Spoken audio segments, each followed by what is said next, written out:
अगर आपको अध्यात्म की ऊंचाई पर चढ़ना है तो एक शब्द याद कर लीजिए, सहनशीलता, तितिक्षा।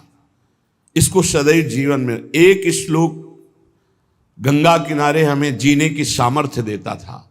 जब कभी हमें प्रतिकूलता दुख प्राय मिलते ही थे तो ये श्लोक, यम ही न व्यथ्यन्ते ते पुरुषम पुरुषर्षभ सम दुखा सुखाधीरम स्व अमृतत्वाय कल्पते। वो अमृत पद का अधिकारी हो जाता है जो आए हुए सारी व्यथाओं को, दुखों को मौन होकर सह लेता है, वो भगवान को प्राप्त होता है। जहां कोई कष्ट होता, बस यम ही न व्यथ्यन्ते ते पुरुषम पुरुषर्षभ सम दुखा सुखाधीरम स्वमृतत्वाय कल्पते। हमें सहना है, हमें भगवत प्राप्ति करनी। अरे छोड़ो, इसने मारा, इसका कर्म जाने, सहो, चलो आगे, चलो आगे बढ़ो। भूख प्यास गर्मी सर्दी मान अपमान दुख सुख, ये सब इस मार्ग के यात्री को मिलते ही है। और जो इसको सह गया वो जगत पावन करने वाला महात्मा बन जाता है। वो मम भक्ति युक्तो भुवनम पुनातु, लोक के लोक को पावन कर सकता है जो भगवान के चरणारविंद में अपने चित्त को अर्पित कर दिया। इसलिए दुखई हृदयत, चाहे जितना दुख पड़े प्यारे, किसी से मत कहो, किसी से मत, चुपचाप मौन होके सह जाओ। तुम्हारा स्वामी विधान करके तुम्हें दुख भेजा है तो बहुत बड़ा उसमें कोई सुख है। वो मंगल भवन है, तुम्हारा मंगल होने नहीं दे सकता। दिखाई दे सकता है कि अब अमंगल हो गया हमारा, अमुक अमुक अमुक, कुछ नहीं। धैर्य पूर्वक अपने मार्ग में सीधे चलते रहो। उसका विधान आया है, वो दुखद हो या सुखद, सुखद है तो हर्षित मत हो, दुखद है तो शोकित मत हो, आगे बढ़ो। देखो ये अध्यात्म है, ये कमर कस लो कि इस जन्म में मुझे इस भव समुद्र से पार होना ही है। ये जो कमजोर दिल के होते हैं ना, अनुकूलता जहां मिली तो बोले जब से हमने भक्ति शुरू की सब काम चकाचक बन रहे। ये भक्ति का फल नहीं है, भूल मत करना। ये तुम्हारे सुकृत चल रहे हैं इसलिए है। और जिस दिन दुष्कृत का फल आएगा उस दिन भक्ति करते हुए भी कदम रखना मुश्किल हो जाएगा, पग पग पर तुम्हें दुख मिलेगा। ये सिद्धांत को समझ लीजिए तो कभी आप निराश नहीं होंगे, शूरवीर होकर आगे बढ़ते रहेंगे। जो हमारी भक्ति ये नई फसल है और इस फसल की जो आनंद वृत्ति है वो भगवदानंद है, ज्ञानानंद है, अखंडानंद है, प्रेमानंद है। वो ये भोगानंद नहीं है, विषयानंद नहीं कि भगवान की बड़ी कृपा जो चाह वो भोग मिल गए। ये सुकृतों के फल है। ये सुकृत और दुष्कृत दोनों को यही नष्ट कर दो और निकल चलो भगवान की परम धाम में, जहां नित्य सेवा सुख का आनंद सहचरियां ले रही है। श्रीपाद कह रहे, संतर्जयस ताड़यन, कोई मुझे बहुत डांटे भर्त्सना करे और ताड़यन पिटाई भी कर दे, मुझे कुछ कभी शिकायत नहीं करनी प्रभु से। देख रहे हैं ना, वो उन्होंने विधान किया है ना कि इसको पीटो, तो हम चुपचाप पीट लेंगे, किसी से नहीं कहना।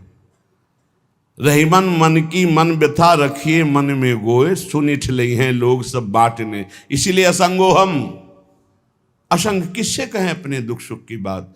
अपना दिल तो दिलवर को दे दिया, जो बीते सो दिल तो उनके पास है, वो तो जाने दुख सुख की बात, हम क्या जाने। हम तो बस आपके हैं। मौन, अपने विषय में न सुख की बात करे न दुख की, मौन। बात करे तो प्रभु की करे, नहीं तो मौन। मान लीजिए अगर ये मौन आप धारण कर लेंगे तो निकल जाएंगे माया से, नहीं तो किसी की निंदा कर देंगे, किसी का ऐसा कटु वचन बोल देंगे, परुख वचन बोल देंगे, भजन छीण हो जाएगा, भजन करने की वृत्ति नष्ट हो जाएगी। सैकड़ों लोगों के प्रश्न है कि पहले भजन अच्छा होता था अब नहीं होता। उसमें दो बातें होती है, एक तो भजन की ऐसी भूख बढ़ गई है कि अब उतने भजन से नहीं और भजन होना चाहिए।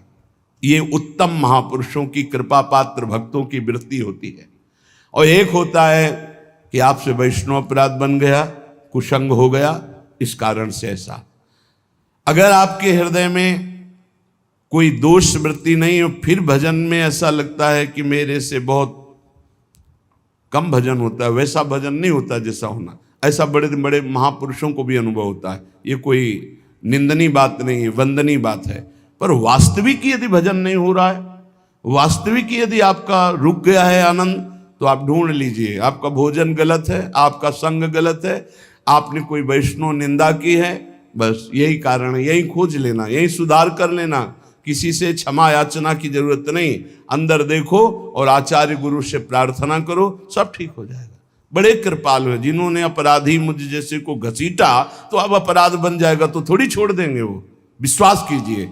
उन्हीं से प्रार्थना कीजिए, नाथ यदि आपको अपराध मोचन कराना है तो भेज दीजिए मुझे उसके पास, या उसको बुला दीजिए, मैं पैर पकड़ लूँ, हाथ जोड़ लूँ यदि अपराध बन गया है, और यदि आप चाहें तो आप क्षमा कर दें, आगे से सावधान रहेंगे। बड़े कृपालु हैं प्रभु, क्षमा कर देते। भजन की वृत्ति को रुकना ये सहन मत कीजिए। समय नहीं है कि आज नहीं तो कल भजन चल पड़ेगा, नहीं, तुरंत वाचिक में आ जाइए, तुरंत वाणियों का गायन कीजिए, नाम कीर्तन कीजिए, ढूंढिए अपराध क्या बना जो आंतरिक हमारा भजन रुक गया, और प्रभु से प्रार्थना करके उसको चलवाइए। वो बड़े कृपालु है, क्षमा कर देंगे। अगर आपने प्रगट में किसी का अपराध किया और वो उपस्थित हो तो जाओ, उनके चरण पकड़ो, उनसे प्रार्थना करो। भजन का रुकना सहन मत करो। बहुत कठिन है भजन करके भगवत प्राप्ति करना। वो हमारे अंदर सरलता पूर्वक भजन चल रहा है, उसको बचाओ। किसी की निंदा मत करना, किसी की अवहेलना मत करना। तुम्हारी कोई निंदा करे, तुम्हारी अवहेलना करे, सह जाना, कह रहे हैं इसमें, कह रहे संतर्जय ताड़यन बंधनन। यदि वो कहीं मुझे बांध दें, मैं बंधना में स्वीकार कर लूंगा। ऐसा भक्तों को कोई बांधता है क्या? हाँ, बांध देते हैं। तितिक्ष ब्राह्मण की कथा में पढ़िए, उसको बांध दिया।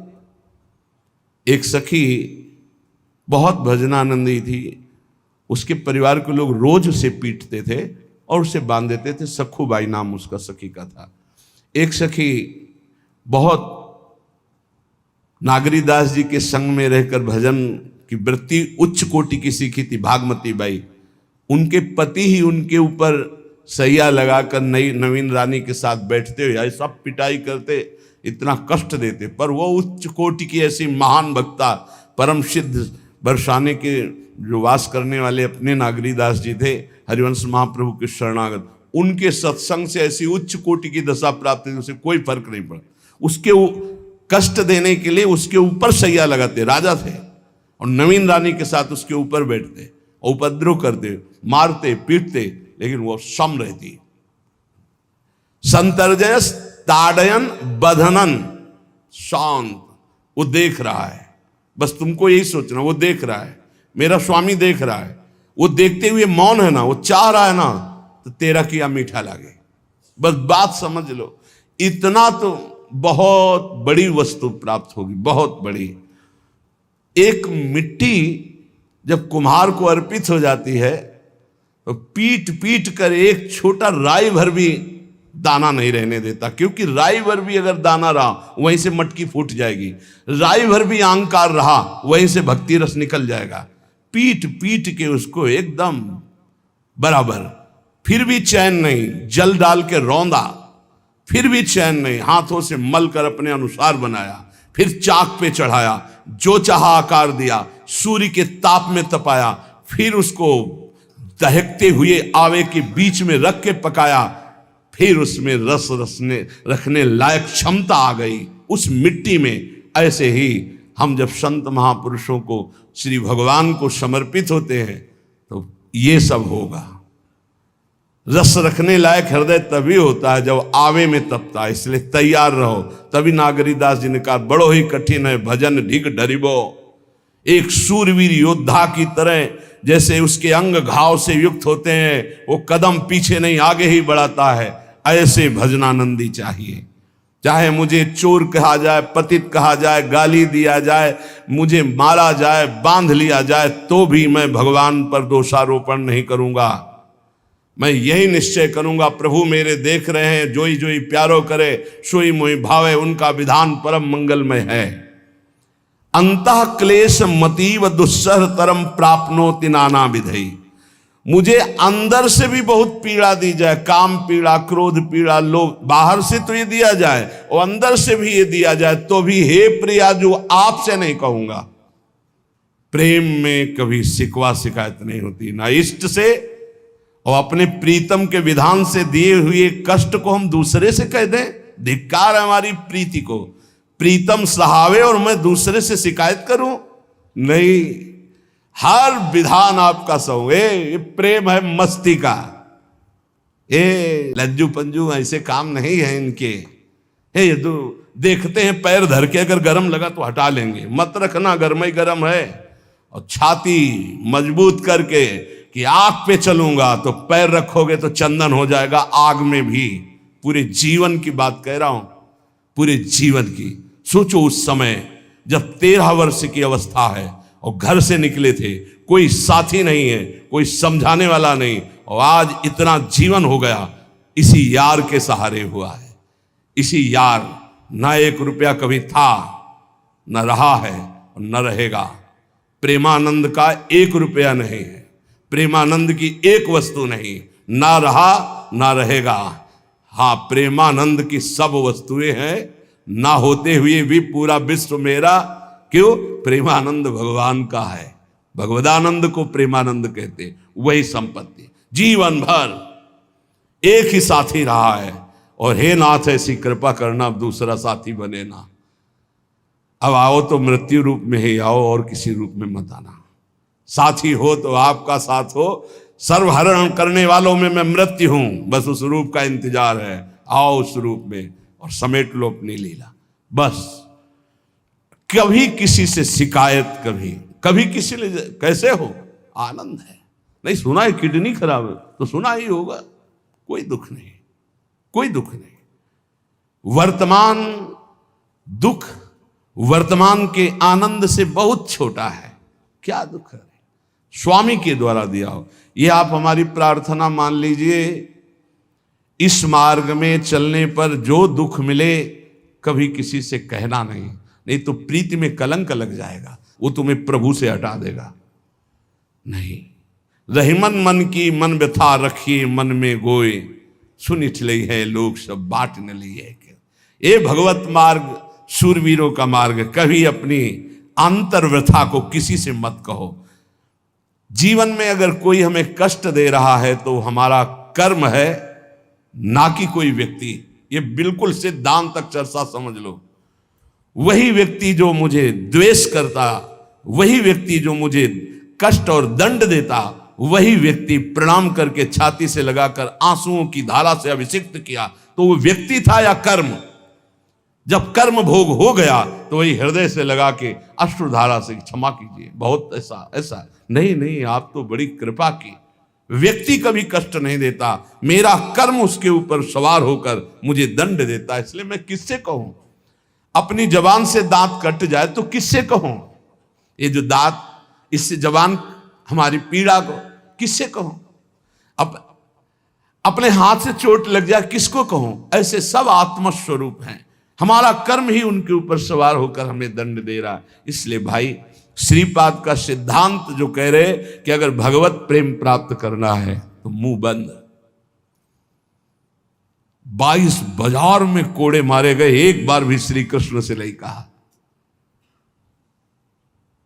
पूज्य भाई जी महाराज के जीवन कष्टमय, कभी श्री कृष्ण से नहीं। बाबा नहीं सह पाए, बाबा ने श्री कृष्ण से कहा, श्री कृष्ण चंद्रजू से, ये क्या है, इतना कष्ट क्यों दे रहे हो उनके शरीर को? तो मुस्कुरा दिए, बोले मैं नहीं दे रहा हूं, ये तुम्हारे कर्म का फल भाई जी भोग रहे हैं। ऐसा? बोले हाँ। सीधे अस्पताल गए, भाई जी से कहा, ये आप हमारा प्रारब्ध क्यों भोग रहे हैं? तो कहा, आज ये कौन सा खेल रच रहे हो बाबा, क्या बात कर रहे हो? जीव का अपना कर्म भोगना होता है, किसी और का निजीकृत कर्म भोग? तो उनका, आप हमको बहका नहीं सकते, हमें परम तत्व से पता चला है कि आप हमारे कर्म। तो हंस दिए भाई जी और बोले, देखो हमें कोई फर्क नहीं पड़ता, आपको फर्क पड़ जाता।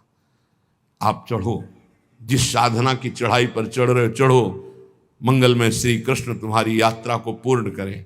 हम तो अस्पताल में पड़े पड़े प्रिया प्रीतम के साथ खेल रहे हैं, कोई फर्क नहीं पड़ रहा। ये बड़े महापुरुषों ने अपने कष्ट की तो बात जाने दो, दूसरों के कष्टों को लेकर भोगाए। हम जरा सा कष्ट आ जाए तो बोले हमारी अंदर श्रद्धा थी अब खत्म हो रही क्योंकि कष्ट आने लगा। उसमें भगवान का क्या दोष है? वो तो बड़े कृपालु हैं कि ऐसे पापात्मा होने पर भी मुझे महात्माओं का संग दिया, धाम का वास दे रहे हैं, नाम जपवा रहे हैं। अब हमारे पूर्व प्रारब्ध हमें कष्ट दे रहे हैं, इस समय भी वो हमें दुलार कर रहे हैं। जीव समझता नहीं, केवल दोषारोपण भगवान और भगवत मार्ग पर कर देता है। इसलिए उपासक को अंतः क्लेशमति व दुस्सहतरम, ये जो आप काम क्रोध से जल रहे हो ना, ये तपस्या है, इसका बहुत बड़ा लाभ मिलेगा। और अगर भोग रहे हो ना, गिर रहे हो, पतित हो रहे हो, तो वो सुख नहीं, वो शांति नहीं, वो विश्राम नहीं है। और एक बात ध्यान रखना, इस शब्द को याद रखना, ऐसे रहने पर भी हमारे द्वारा जो भी, वो हमारे स्वामी ऐसे लेते हैं, जन अवगुण प्रभु मान न काऊ, दीन बंधु अति मृदुल स्वभाव। कल शाम के पूज्य परमहंस राम मंगलदास जी की वाणी का चिंतन हो रहा था, उसमें कह रहे कि जो 30 मिनट भगवान नाम कीर्तन कर लेता, मेरी बात पर विश्वास रखना हो, उसको भगवत प्राप्ति होगी। 24 घंटे में 30 मिनट नाम कीर्तन कर लेता है और अन्य समय विस्मरण रखता है, तो 30 मिनट का नाम कीर्तन उसे भगवत प्राप्ति करा देगा। तुम्हें जो पाठ प्रिय हो, 30 मिनट पाठ कर लोगे, भगवत प्राप्ति हो जाए, कर लो। और बहुत पहुंचे हुए महापुरुष जिनके चरणों में अपार श्रद्धा है, आप लोग तो रात दिन लगे, आपको भगवत प्राप्ति नहीं होगी। चूक हो जाएगी तो जन अवगुण प्रभु मान न काऊ, दीन बंधु अति मृदुल स्वभाव। अग्नि की ज्वाला के समीप रुई का पहाड़ कितनी देर टिकेगा, कितनी देर टिकेगा, उसके ताप में झुलस जाएगा। ये अग्नि की ज्वाला है भगवान नाम कीर्तन, भगवत यश गुणगान। तो जैसे किसी को लगे कि वो नाम जब भी करता है वो रुचि पूर्वक पाप करता है, असंभव। नाम जापक रुचि पूर्वक पाप कर ही नहीं सकता, उसका हृदय जलेगा पक्का। आप जप करके देख लीजिए, आप जप कीजिए नाम, और फिर आपसे पाप जब बनेगा तो आप फिर हालत अपनी देख लीजिएगा, बार बार हृदय जलेगा, नहीं नहीं नहीं। तो एक दिन वो नहीं सिद्ध हो जाएगा और आप निर्विकार हो जाएंगे। इसलिए अंतः क्लेश, अगर बुद्धि मति वो अति अंदर क्लेश आ रहा है, कभी काम आ रहा है, कभी क्रोध आ रहा है, कभी लोभ आ रहा है, कभी मोह आ रहा है, ये आता रहेगा जब तक भगवत साक्षात्कार नहीं होगा। ऐसा मत समझो कि 2-4 महीने जप करेंगे तो हम सिद्ध हो जाएंगे, ये आता रहेगा। ये बहुत भागवतिक शक्ति से संपन्न है विकार, कोई साधारण नहीं है कि तुम माला जपोगे वो नहीं आएगा, माला जपते समय ही आएगा वो। ये भागवतिक शक्ति से संपन्न, काम क्रोध लोभ मोह तब त्रिभुवन को परास्त कर रहे हैं। ये भगवान के पावर से शक्तिमान है। तुम्हारा अहंकार जब गलित हो जाएगा तो इनका आना ही बंद हो जाएगा। जब तक अहंकार रहेगा तब तक ये आते रहेंगे। तो जो तुम्हारे अंदर जलन हो रही, मत कहो किसी से, सह जाओ, यही तपस्या हो जाएगी, यही भगवान की प्राप्ति का हेतु हो जाएगा। प्रभु के लिए थोड़ा कष्ट सहकर आप आगे बढ़कर देखिए वो कितना आपको प्यार देते हैं। यही कष्ट सहना है, आंतरिक विकारों को सहना, बाहरी प्रहारों को सहना, कभी किसी से ना कहना, ये भक्तों का स्वभाव। मौन, इसीलिए वाणी से मौन, कुछ ना बोलना। हमने एक संत भगवान को देखा, 22-23 वर्ष पहले वृंदावन में कच्चा मार्ग था, एक बोरा रखते थे, ऐसे पागलों जैसा भेष था। तो जब रात्रि के 11 बजे वापस यमुना किनारे से प्रसाद पाके यमुना किनारे गए, यमुना किनारे से जब लौटते थे तो उनको देखते थे अकेले वो बैठे रहते थे। उनकी मुद्रा देख के लगता था भगवदानंद में डूबे हुए हैं। नजदीक बैठे, बोरा उठाया, चल दिया। अमित पीछा छोड़ने वाले थे नहीं पीछे, तो उनका क्या बात है, क्यों पीछे हो? अब संत वेश हमारा भी तो मर्यादा से ही बोलेंगे, वो कुछ नहीं, केवल जानना चाहते हैं आपको। तो कालीदय की इधर एक तमाल का पेड़, जो श्वेत रंग का एक वृक्ष है, उसका मुझे नाम नहीं याद आ रहा, गुलर जैसा, और वो तमाल में लिपटा हो, अब भी है, दाहिनी तरफ है। ये जो खाली जगह पड़ी ऊंची, जो अपने दाहिनी तरफ बर्फ फैक्ट्री के आगे जाते हैं, उसी के नीचे बैठ गए। तो हमने पूछा आपकी स्थिति देखकर मुझे लगता है आप हर समय भगवदानंद में डूबे रहते हैं। बोले जब लगता है तो प्रश्न क्यों करते हो? हमको आपकी वेशभूषा देखकर। तो बोले जगत से बचने के लिए ये वेशभूषा है। एक बोरा से जैसे कोई बीनने वाले होते हैं, कबाड़ बीनने वाले, ऐसे बोरा ऐसे रखे थे, एक गमछा लगाए हुए थे, पूरा शरीर खुला, कोई साधु का वेश नहीं, कोई चिन्ह नहीं, और उनकी स्थिति भगवदानंद में थी। उनका ये किसके उपदेश, किस मार्ग के उपदेश, किस इष्ट की आराधना से आपको ऐसी स्थिति प्राप्त हुई? बोले प्रथम पूज्य श्री स्वामी राम सुखदास जी महाराज का सत्संग हुआ, इष्ट देव श्री कृष्ण, इष्ट ग्रंथ गीता, उसी की कृपा से मुझे ऐसा, मैं भारत के हर तीर्थों में वास करता हूँ, भ्रमण करता हूँ, असंग रहता हूँ, और यही वेशभूषा रहती है बड़ा अंदर से। तो भोजन प्रारब्धवशात जो सामने आ जाता है उसे पा लेता हूँ, नहीं आता भूखा रहता हूँ। तो कहा अगर हम मधुकरी ले आवें कभी आप जिससे तो पालेंगे, बोले दे देंगे तो पालेंगे। दूसरे दिन मधुकरी लेकर के, तो रोज हमारी उनके चरणों में श्रद्धा, क्योंकि उनका रहना और चिंतन दोनों, रहनी और चिंतन बड़ी प्रशंसनीय। जो वीतराग परमहंसों के अक्षर सा वैसे, कुछ पास नहीं, केवल बोरा, वो नाटक के लिए बोरा कि कोई समझे कबाड़ बिनने वाला, और एक गमछा ऐसे रंग बिरंगा, बस कुछ नहीं, कोई भागवतिक चिन्ह नहीं। एक दिन देखा वो पड़े मक्खियां भिन भिना रही, तो नजदीक गए, क्या होगा? कहा चुप जाओ। इनका बोलिए ना। बोले वमन और शौच दोनों हो रही है, शरीर बिगड़ गया है, तो हमका औषधि के लिए हम व्यवस्था, बोले इसीलिए कह रहा हूँ आप बच जाइए। तो हमका हमें बता तो दीजिए क्यों नहीं? तो बोले आया हुआ प्रारब्ध है, इसको हंस के भोगना है। ऐसे कोने में साइड में ऐसे पेड़ के किनारे पड़े, 2-4-10 दिन जो भी व्यवस्था उनकी बनी, फिर वो हमको दर्शन नहीं मिले, अन्य तीर्थों में चले गए होंगे। ऐसा महापुरुष, क्या हम अपने शरीर को इतना प्यार करें कि भगवान से श्रद्धा हो जाए, भक्ति मार्ग में हम लड़खड़ा जाएं, फिर सत्संगी किस बात का?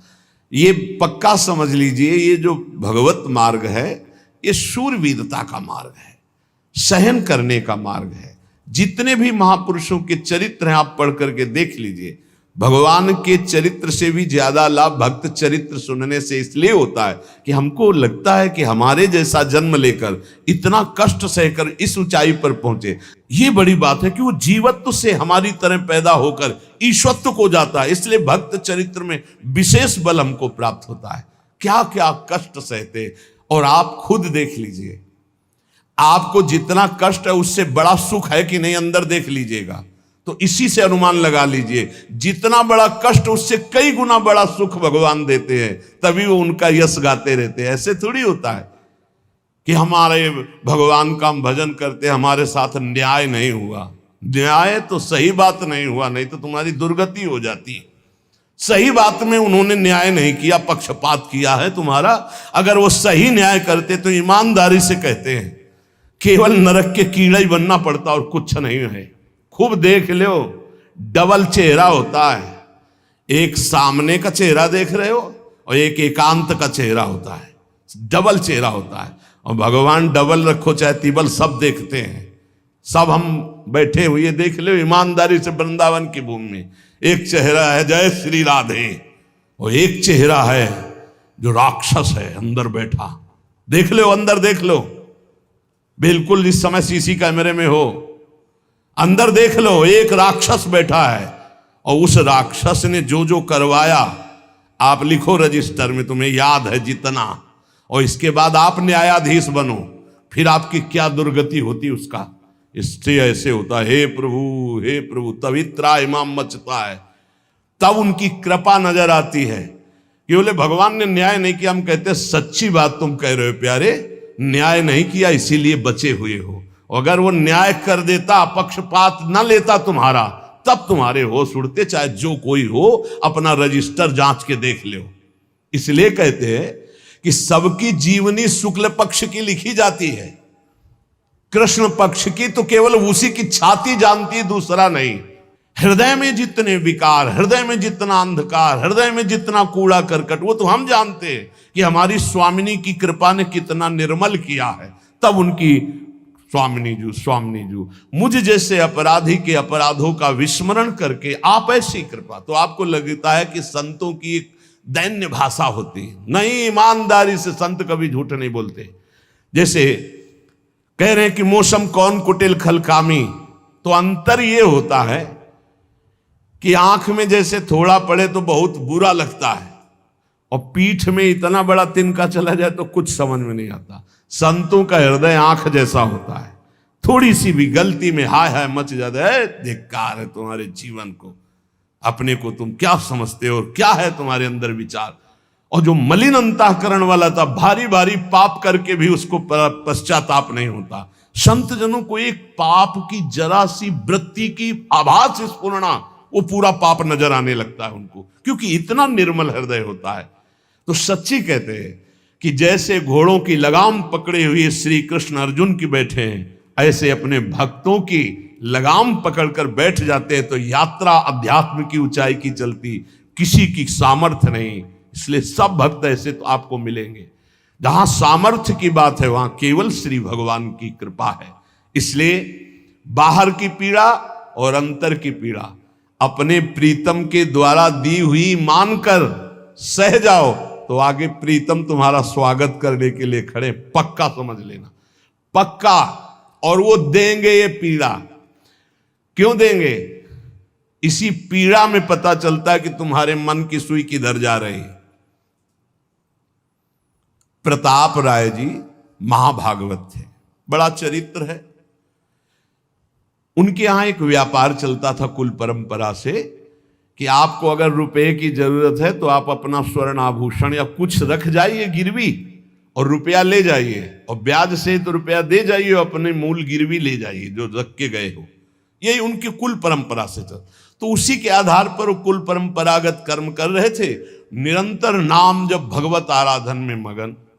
अब नाम जब भगवत आराधना और ईमानदारी से कार्य, तो बड़ा सब खूब धन संपत्ति, बहुत आनंद, और भक्तजनों के खूब भोजन होते, भंडारे होते। तो जो चिढ़ने वाले जलने वाले लोग हैं वो जलते थे कि करता तो ये कुछ है नहीं, खूब जय जय मच रही है चारों तरफ, इसको नष्ट किया जाए। ये किसने बीज बोया? अरे बोले दुष्ट स्वभाव ने। नहीं नहीं नहीं नहीं, भगवान ने। किनको हुस्काया? डंडे को। क्यों? अब झंडा फहराओ मेरे भक्त के यश का। उनके हृदय में जलन हुई। वहां का काजी और मिल गए 3 लोग, और उन्होंने कहा कि इसको नष्ट किया जाए। बोले बस आप सहयोग दो, नष्ट तो पक्का। बोले कैसे? बोले प्लान तो सब हमारा बन गया है। अब झोली में कंकड़ भरे, और प्रताप राय जी बेटी का ब्याह है, 10,000 मुद्रा चाहिए। बोले गिरवी? बोले है स्वर्ण मुद्राएं। अब वो इतने ईमानदार विश्वास, बोले बॉक्स रखा रहता है उसी में रख दो, दस्तखत करो, 10,000 रुपये लो, ब्याज से दे जाना, अपना ले जाना। थोड़ी देर बाद दूसरा आया ऐसे, फिर तीसरा आया, वो तो उनका व्यापारी था। 5 दिन बाद वापस आया और काम बन गया, ब्याज सहित ये रुपये लो, हमारा आभूषण वापस करो। बोले जहां रख गए थे वैसे उठा लो। बाक्स से उठाया ऐसे। अरे देखो कितना नाटक करता है, माला जपता है, भगत बनता है, हमारे स्वर्ण आभूषण हटाकर कंकड़ पत्थर भर दिए। अब लोग तो आश्चर्यचकित हो रहे थे कि ये भगत जी तो ऐसे है नहीं।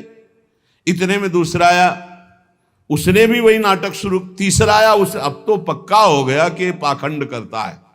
लोगों की श्रद्धा को कपूर कहा गया है। कपूर ऐसे बाहर रखो ना तो उड़ जाता है ना, ऐसे ही श्रद्धा है। अगर उसको आप मजबूती, विश्वास की मजबूती में नहीं रखोगे तो श्रद्धा उड़ जाएगी। अब तो सब कहने लगे कि प्रताप राय तो बहुत ही पाखंडी निकला। अब हाहाकार मच गया। इसके बाद काजी, वो तो सब मिले हुए थे, काजी ने बादशाह के सामने बात पेश की। काजी के इशारे से बादशाह ने हुक्म दिया इनको बंदी बना लिया जाए, सारी संपत्ति जब्त कर ली जाए। अब राज सैनिक बंदी बना लिए प्रताप राय जी को, सारी संपत्ति जब्त होने लगी। तो उन्होंने अपनी पत्नी से इशारे से कहा ठाकुर जी लो और भाग जाओ अपने मायके, ठाकुर जी को बचाओ। ऐसी स्थिति में याद क्या है? ठाकुर जी को बचाओ, उनका भोग राग चलता रहेगा, हम तो जेल में कष्ट भोग लेंगे। ऐसा ही हुआ। वो पीछे की खिड़की से अपने ठाकुर जी को लेके सब तहस नहस हो गया।